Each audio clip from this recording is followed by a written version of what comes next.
Peuple de Dieu dans le monde entier, je vous salue dans le beau et précieux nom de Jésus-Christ. Nous sommes encore une fois à l'émission La Voix du Christ par les ondes, où ensemble nous partageons la parole de Dieu, afin de nous réconforter, afin de nous donner la vie par la parole et marcher selon la volonté de Dieu. Car seuls ceux qui obéissent à la parole de Dieu verront la main de Dieu dans leur vie et iront de l'avant dans tous les domaines de leur vie. Aujourd'hui, nous allons parler en ce qui concerne l'appel de Dieu, l'appel à la patience et à la foi. L'appel à la patience et à la foi. Nous sommes dans un monde de vitesse, un monde de choses où les choses vont très rapidement. Les événements se succèdent chaque jour à ces événements. Et l'homme également est habitué à cela. Et cela l'emporte dans un tourbillon de vitesse. Et personne ne peut être patient, personne ne veut être patient. Or, la foi doit nous amener à la patience, puisque la patience est un fruit de l'esprit que Dieu nous donne par la foi. Ainsi donc, le texte de base se trouve dans Jacques 5, à partir du verset 7. Il est écrit, « Soyez donc patients, frères et sœurs, jusqu'au retour du Seigneur. » Nous savons que depuis longtemps, depuis le départ de Christ au ciel, il a dit « Je reviens bientôt ». Et ça fait déjà plus de 2000 ans. Et beaucoup l'ont espéré jusqu'à quitter cette terre. Et c'est notre temps également d'être patient pour attendre le retour du Seigneur. Et Jacques donne un exemple par rapport au cultivateur. Il dit il attend le précieux fruit de la terre en faisant preuve de patience envers lui jusqu'à ce qu'il ait reçu les premières et les dernières pluies. Donc, le paysan a appris à rester patient. Et tout paysan doit savoir que c'est la règle. La règle, et cette règle-là est immuable. Bien sûr, la science veut accélérer un certain nombre de choses, ce qui nous conduit à des produits comme des OGM qui peuvent engendrer beaucoup d'autres des maladies ou des cancers. Mais Dieu nous appelle à être patients. Et dans la patience, nous devons affermir notre cœur. Parce que la patience, ce n'est pas le fait d'attendre seulement. Mais quelle est la disposition de ton cœur pendant que tu attends? Beaucoup disent qu'ils sont patients, mais ils ne le sont pas. Puisqu'ils attendent dans la colère. Ils attendent en se disant que dès lors que la situation changera, et ils vont chercher à se venger. Ils vont dire tout ce qu'ils ont comme vraiment situation dans leur cœur et déverser vraiment ce qui est comme amertume de leur cœur. Et ça, ce n'est pas la patience. La patience, c'est attendre dans l'amour, dans la paix et dans la joie et surtout dans une espérance et en comptant sur Dieu. La patience sans Dieu n'est pas une patience parce que tu fais confiance à Dieu et Dieu assurément viendra au bon moment parce que Dieu connaît le temps et les circonstances et il sait à quel moment par rapport à telle ou telle situation ou bien par rapport à tel ou tel individu parce que ce n'est pas le même temps que Dieu accorde à chacun. Donc, le Seigneur est proche, son retour est proche. Donc, et il nous dit, si vous êtes patient, ne vous plaignez pas les uns les autres. Beaucoup de gens ne cherchent pas à voir en eux-mêmes quelle est la situation réelle de leur vie spirituelle, de leur vie matérielle, etc. Mais ils aiment se plaindre pendant qu'ils ont été incapables d'accomplir quelque chose. Ils se plaignent de ce qu'un autre a échoué ou bien sur le plan d'échouer. Et ils se plaignent les uns les autres. Se plaindre les uns les autres, cela veut dire que, en fait, c'est de l'égoïsme. L'homme veut être centré sur lui-même, que tout ce qui se fait sur la terre puisse concourir à lui et son bien-être. Ce qui fait qu'il ne fait pas cas de son prochain, de la situation de son frère et de sa sœur, il se préoccupe de lui-même. C'est pourquoi nos jugements sont rapides, nos jugements sont faciles, nos condamnations sont très très rapides. Alors que la Bible nous dit de ne pas juger, de ne pas condamner. Dieu ne condamne pas, mais au contraire, il a envoyé son Fils mourir à la croix. Pendant que nous étions encore pécheurs, Christ est mort pour nous. Donc, et la Bible nous dit que le vrai juge est à la porte et le jugement dernier viendra. C'est pourquoi nous ne devons pas nous presser de juger les uns les autres, de juger nos frères et nos sœurs, mais de nous préoccuper. Est-ce qu'au jour du jugement, je serai reconnu libre ou pas? C'est à cela que nous devons nous poser comme question. Donc, si nous avons cette pensée-là, nous devons donc chaque jour nous examiner dans une humilité, vraiment, j'allais dire divine, pour savoir quels sont mes défauts, quelles sont mes faiblesses, où est-ce que j'ai manqué, si j'ai manqué de respect, ou si j'ai manqué de bonne disposition envers mon frère ou ma soeur, de me préparer à cela.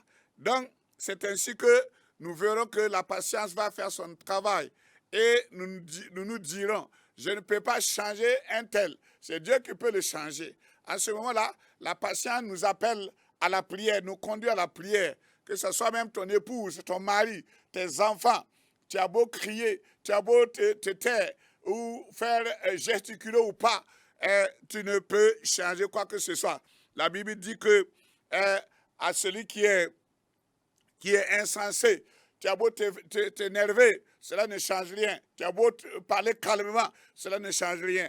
Mais la prière est capable de changer les situations. Toujours dans le livre de Jacques, il est écrit au verset 10, dans le chapitre 5, « Mes frères et sœurs, prenez pour modèle de patience dans la souffrance les prophètes qui ont parlé au nom du Seigneur. Nous disons heureux ceux qui persévèrent. » La persévérance fait partie de la patience, parce que attendre et persévérer jusqu'au bout, ça veut dire que c'est une pleine confiance en Dieu et croire aux promesses de Dieu, les promesses qui sont dans la parole de Dieu. La Bible n'est pas faite juste pour que nous puissions la lire, juste pour que ce soit un livre de culte ou un livre de chevet, mais c'est un manuel pratique de la vie en relation avec Dieu, de la vie dans l'abondance avec Dieu, dans la vie d'un changement de comportement, d'un changement de caractère. Bien sûr, par le Saint-Esprit en nous, il nous transforme de l'intérieur. Et de l'intérieur, si notre homme intérieur est changé, nous voyons les effets extérieurs. Et ce n'est pas à nous de dire je suis ceci ou cela. C'est aux hommes et aux femmes autour de nous qui nous connaissent, qui doivent pouvoir donner le témoignage. Même Jésus lui-même, à un moment donné, s'est préoccupé de ce que les gens pensaient de lui. Et il a demandé aux disciples, qu'est-ce que les gens disent de moi? Et Pierre de répondre, oh, certains disent que tu es Élie, tu es un prophète. Et Jésus lui demande, mais et vous, que dites-vous que je suis? Et Pierre lui dit, tu es le Fils de Dieu, du Dieu vivant. Et Jésus dit, ce n'est pas la chair et le sang qui t'ont révélé cela, c'est mon Père dans les cieux. Donc cela veut dire que pour avoir la vraie information en ce qui concerne ton prochain, il faut que tu aies une révélation. Sinon, si tu n'as pas la révélation de Dieu, tu vas parler de mauvaises choses le concernant. Et même s'il a posé des actes qui, aux yeux des hommes, semblent être des actes vraiment des actes malsains ou des œuvres qui ne glorifient pas le nom de Dieu, tu ne sais pas dans quelles conditions il se trouvait. Tu ne sais pas dans quelle situation il se trouvait, ce qui l'a poussé, quelle est la tentation qui était devant lui et qui l'a poussé à cette situation désastreuse. Donc, nul n'est fort par lui-même, nul n'est capable par lui-même, si ce n'est par le Seigneur. Car la parole de Dieu dit, sans moi vous ne pouvez rien faire. Vous êtes des sarments et je suis le cep. Donc, quiconque se détache de Dieu ne peut que commencer à faire des choses du monde. Et les choses du monde nous amènent tout droit à la ruine. Donc, nous devons persévérer si nous voulons être heureux. Le bonheur ne se trouve pas parfois au début des événements, mais c'est parfois à la fin, à la conclusion. La Bible ne dit-elle pas que la fin d'une chose vaut mieux que son commencement? Mais beaucoup se précipitent parce que nous sommes dans les siècles de la vitesse vers les choses aujourd'hui. Donc, la nature nous enseigne, tu ne peux pas planter un manguier aujourd'hui et dans 6 mois commencer à manger de son fruit. Il faut attendre forcément 1 année, 2 années, 3 années, sinon plus, pour commencer à jouir. Mais pendant ce temps, tu dois travailler, tu dois être patient, tu dois marcher, tu dois avoir la foi que ce qui est promis que ça va arriver, cela va arriver. Donc, la Bible continue en nous disant, avant tout mes frères et sœurs, ne jurez pas que ce soit par le ciel, par par la terre ou par une autre forme de serment. Vous n'avez pas besoin de chercher des alibis ou des justifications par vous-même, des arguments pour essayer de vous justifier. Peut-être, vous qui m'écoutez, vous êtes dans une phase où les gens ne vous comprennent pas, qu'il y a une phase d'injustice, d'accusation, de mensonge qu'on a dit sur vous. La personne n'a aucune preuve, mais les gens croient facilement aujourd'hui sans preuve. Et ils commencent à avoir des comportements négatifs à votre endroit, commencent eux-mêmes à colporter ces mauvaises nouvelles-là, au loin, très loin. Ce qui veut que si l'écho vous revient, si ces paroles vous reviennent, vous êtes découragé. Cela peut vous amener à de l'impatience. Cela peut vous amener à la colère. Cela peut vous amener à perdre même votre foi. Parce que vous n'allez plus compter sur Dieu, vous allez compter sur vous-même. Et vous allez, vous aussi, commencer à faire le tour de la ville pour dire à un tel, oh, ce qu'on a dit sur moi, vraiment, ce n'est pas vrai. Et vous allez faire le tour de la ville, vous ne finirez pas. Parce que la mauvaise graine vous dévancera là où vous-même vous ne pourrez pas aller. Mettez votre situation entre les mains de Dieu et vous verrez que Dieu ne se lasse pas de nous venir en secours et de marcher avec nous. C'est pourquoi dans toute situation, Dieu a prévu des solutions. Amen. Nous avons des problèmes, mais Dieu a les solutions. Il n'y a pas une situation dans votre vie qui n'a pas de solution devant Dieu. Mais c'est à nous, dans la patience et avec foi, aller devant le Seigneur, demander, parler clairement. Alléluia.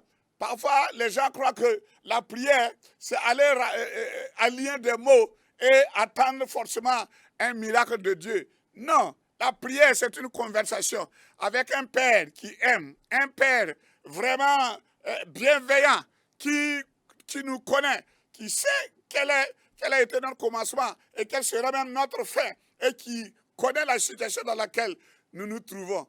Comme cet homme aveugle qu'on appelle Bartimée, il criait fort pour attirer l'attention de Jésus. Mais la foule lui disait, tais-toi, Jésus n'a pas le temps de s'occuper de vous autres. Mais il a persévéré encore en criant, Jésus, fils de David, aie pitié de moi. Jésus est tombé dans l'oreille de Jésus parce qu'il a crié fort, parce qu'il a élevé la voix, parce qu'il a été déterminant, parce qu'il a été persévérant. Et Jésus a arrêté sa marche. Il dit, faites-le venir. Et voilà, tous ceux qui empêchaient cet homme-là de crier, de ne pas déranger Jésus, ce sont ces personnes-là encore qui vont courir, aller l'aider à venir rapidement. Vous comprenez? Le monde est versatile. Alléluia. Alors que Dieu, lui, ne change pas. Il est le même hier, aujourd'hui et éternellement. C'est pourquoi Bartimée est arrivé et Jésus lui demande, qu'est-ce que tu veux que je fasse pour toi? Immédiatement, il faut que Bartimée donne son besoin de la vue, pour voir comme les autres, pour ne plus être comme un mendiant. C'est pourquoi il a déposé son manteau de mendiant. Donc, si tu veux voir la main de Dieu dans ta vie, alléluia, tu as été patient jusque-là, mais il faut une détermination, il faut une décision, il faut poser des actes de foi pour que Dieu voie ta détermination, pour que Dieu voie à l'intérieur de ton cœur quel est réellement ce qui s'y trouve. Et voilà, Bartimée a été guéri de sa cécité et est devenu un homme normal comme les autres. Parce que toi, peut-être qui m'écoutes, tu te dis que tu es un homme diminué, que tu es un homme vraiment incapable. Mais Dieu te rend capable comme tous les autres. C'est pourquoi toute situation qui se trouve dans ta vie, Dieu a une solution. C'est pourquoi Jacques encore nous dit, nous restons toujours dans le livre de Jacques. Il dit, quelqu'un parmi vous est-il dans la souffrance? Dieu sait d'avance que beaucoup seront dans la souffrance, chrétiens ou non chrétiens. La souffrance est réservée pour la terre à cause du péché dès le départ. Au ciel, il n'y a pas de souffrance, mais sur la terre, à cause du péché d'Adam et Ève, la souffrance est sur tout être humain. Donc, que demande Dieu au moment de la souffrance? Est-ce de gémir? Est-ce d'accuser quelqu'un? Est-ce d'accuser Dieu? Encore moins. Non. Dieu dit, prie. La prière est une solution à la souffrance. Quelqu'un est-il dans la joie? Ça peut aussi dans la joie. Parce que sur la terre, ce n'est pas que des tristesses, ce n'est pas que il y a des souffrances, nous avons la joie des enfants qui naissent dans nos familles, la joie des mariages, la joie vraiment de recouvrir la santé, la joie d'avoir du travail, la joie d'être à l'aise et de pouvoir manger ce qu'on veut. Tout ça, c'est des situations de joie. Il dit, dans ce cas, chante des cantiques à la louange de l'Éternel. Ce n'est pas mettre la musique du monde pour honorer Satan ou autre. Non. Aimer la musique du monde, aimer la musique qui glorifie le nom de Dieu et non aimer la musique du monde. Même des chrétiens qui sont là à trémousser par rapport aux choses du monde. Non, là, chanter des cantiques, ce n'est pas seulement dans l'église. Même dans ta maison, même dans ton salon, dans ta voiture, sur ta moto, avec tes oreillettes, et loue le Seigneur, glorifie le nom de Dieu. Maintenant, il y a beaucoup de serviteurs de Dieu que Dieu a appelés à chanter des cantiques vraiment nouveaux. Et cela glorifie le nom de Dieu. Ah, on arrive à une situation spécifique. Quelqu'un parmi vous est-il malade? Il dit qu'il appelle les anciens de l'église et que les anciens prient pour lui en lui appliquant de l'huile au nom du Seigneur. Ça, c'est une parole, alléluia, que j'ai expérimentée, alléluia, à ma nouvelle naissance. Quand j'étais malade, Dieu a envoyé des serviteurs de Dieu prier pour moi avec l'onction d'huile. Alléluia. Ce n'est pas de la magie, c'est la parole de Dieu. Il est dit, les anciens, ceux qui sont anciens dans la foi, ceux qui ont l'expérience de la vie chrétienne, ceux qui ont l'expérience de la guérison divine, car Dieu guérit, Dieu est capable de te guérir, quelle que soit la maladie. Alléluia. N'a-t-il pas dit, Exode 15, 26, je suis l'Éternel qui vous guérit. Psaume 103, verset 3, il est dit, je suis l'Éternel qui vous guérit de toutes vos maladies et qui vous pardonne de tous vos péchés. Donc, crois en cette parole-là. C'est Dieu qui parle et Dieu ne ment point. Donc, si quelqu'un parmi vous est malade, il dit qu'il appelle les anciens de l'Église et que les anciens prient pour lui en lui appliquant de l'huile au nom du Seigneur Jésus-Christ. Alléluia. Ce n'est pas de ceux qui prennent des bouteilles d'huile pour les vendre. Non. Alléluia. L'huile, c'est un symbole du Saint-Esprit. C'est le point de contact que Dieu utilise. Alléluia. Et ça motive la foi. Alléluia. Ce que cela, alléluia, qui est le Saint-Esprit qui est immatériel. Alléluia. Utilise ce point de contact matériel pour booster ta foi, afin que tu reçoives ta guérison. Alléluia. De façon instantanée ou de façon progressive. N'altérez pas la parole de Dieu. N'altérez pas, alléluia, les principes de Dieu pour en faire autre chose. Non, jamais. Donc, la Bible dit que la prière de la foi sauvera le malade et le Seigneur le relèvera. Amen. Un malade, quand le malade, il est en perdition, il est désemparé. Parfois, il ne peut pas prier pour lui-même parce que ça affecte son esprit, ça affecte son âme. Et il est découragé, il pense parfois à la mort, alors que la guérison vous ramène à la vie. Donc c'est pourquoi c'est les anciens qui doivent aller. Alléluia. Si c'est un malade, alléluia, d'une certaine maturité, il peut même prier pour lui-même. Il peut faire une onction, une auto-onction de lui-même par l'huile au nom du Seigneur. Donc, mais dans tout cela, Dieu veut la sanctification, Dieu veut la purification. Il ne s'agit pas d'être patient, il ne s'agit pas de proclamer sa foi alors qu'on continue de vivre dans le péché. Non, cela est inadmissible. C'est pourquoi la parole nous dit, Dieu dit, avouez-vous vos fautes les uns aux autres et priez les uns pour les autres. Parfois, tu avoues ton péché toi seul, tu confesses toi seul et tu peux te dire, personne n'a entendu. Et dans ta faiblesse intérieure, tu retombes encore dans le même péché. Mais si tu avoues à quelqu'un, ça veut dire que tu lui rends responsable d'être témoin et d'avoir à te surveiller si nécessaire pour te ramener sur la bonne voie. Si tu, après avoir avoué, après avoir confessé, tu continues de faire ces choses-là, nous avons la responsabilité, les uns les autres, de pouvoir nous protéger afin que le péché ne soit pas une habitude dans nos vies. C'est pourquoi il dit, avouez vos péchés, confessez vos péchés les uns les autres, car selon Dieu, selon le principe de Dieu, nous sommes gardiens des uns des autres. Nous ne sommes pas comme Caïn qui refuse de dire qu'il est le gardien d'Abel quand Dieu lui a demandé. Car Dieu nous met ensemble, que ce soit dans la même maison, que ce soit dans la même église, dans la même communauté. Nous sommes les gardiens des uns des autres. Nous devons nous préoccuper de la vie spirituelle des uns et des autres. Et parfois, avoir le courage d'attirer leur attention, de quitter la voie qu'ils sont en train de suivre. Et car cela amène à la perdition. La Bible ne dit-elle pas que large est le chemin qui mène à la perdition, mais le serré étroit est la voie qui amène, alléluia, à la vie éternelle. Et c'est le nom de Jésus-Christ, alléluia, qui est au début et à la fin de ce chemin étroit. Donc, Dieu nous rappelle qu'il n'y a pas d'homme exceptionnel qui est vécu sur la terre. Si ce n'est Jésus-Christ, notre Seigneur et Sauveur, qui est venu du ciel et qui est le Fils de Dieu, qui est né d'une façon miraculeuse, alléluia, et qui a vécu pour le compte de Dieu jusqu'à la croix et jusqu'à son ascension après sa résurrection. Sinon, nous en tant qu'hommes créés, nés d'un homme et d'une femme, Dieu nous dit, il nous dit que Élie, que nous croyons, que nous lisons dans la parole, et nous voyons que c'était un homme qui a fait de grands miracles, Dieu dit que nous sommes de la même nature qu'Élie. Peut-être tu peux douter de cela, mais c'est la vérité, c'est la parole de Dieu qui dit. Élie était un homme de la même nature que nous. Il a prié avec insistance pour qu'il ne pleut pas. Et il n'est pas tombé de pluie sur la terre pendant 3 ans et 6 mois.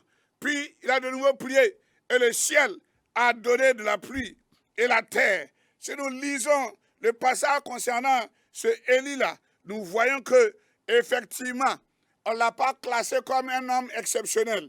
Dans le livre de 1 Roi 17, verset 1, il a dit, Élie le Tisbite, l'un des habitants de Galahad.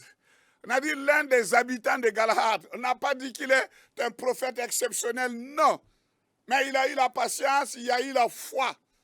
Parce qu'en ce temps-là, c'était les prophètes de Baal et d'Astarté qui dominaient. Comme aujourd'hui,